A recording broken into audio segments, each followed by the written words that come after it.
باقی قادیانی جماعت کا یہ کہنا کہ ہم نے تو انگریزوں کے عیسائیوں کے خدا کو مار ڈالا، ہاں یہ بات ہے قابل توجہ۔ میرے خیال میں یہ بھی قادیانیوں کا دعویٰ، یہ ان کا اپنا دعویٰ نہیں، یہ یہود کا اگلا ہوا نوالہ ہے جسے قادیانی چبانے کی کوشش کر رہے ہیں،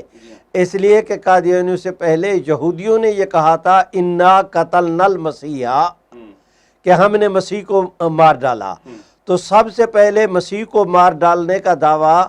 قادیانیوں نے نہیں کیا، یہ یہودیوں نے کیا تھا۔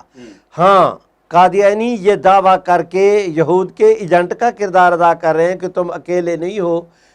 جو مسیح علیہ السلام کو مارنے میں، ہم بھی آپ کا کردار، یہودیوں والا کردار ادا کرنے کے لیے ہم بھی آپ کے چھوٹے بھائی ہیں، آپ کے ساتھ کھڑے ہیں۔ قرآن مجید نے یہودیوں کے متعلق بھی کہا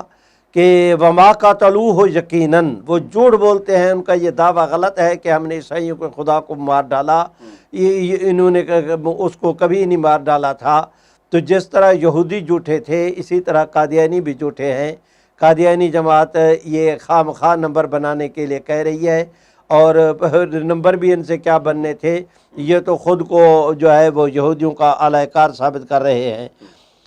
اسی بات کی بنیاد پہ ہمارے پاکستان کے مؤسس جناب علامہ اقبال نے کہا تھا کہ قادیانیت اپنی اصل کے اعتبار سے یہودیت کی طرف راجع ہے۔ قادیانیت کا خمیر یہودیت کی جو ہے وہ اپنا، قادیانیت کا وجود یہودیوں کے خمیر سے اٹھایا گیا ہے۔ جو کام یہودی کرتے تھے سیدنا مسیح علیہ السلام کی مخالفت کا، ان کو مار ڈالنے کا دعویٰ کرنے کا، ان کو پھانسی دینے کا،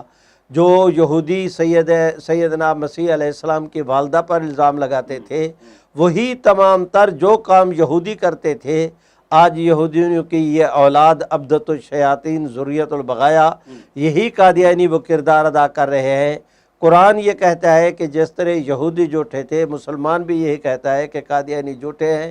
انہوں نے بھی یہ دعویٰ کیا کہ ہم نے مسیح کو مار ڈالا،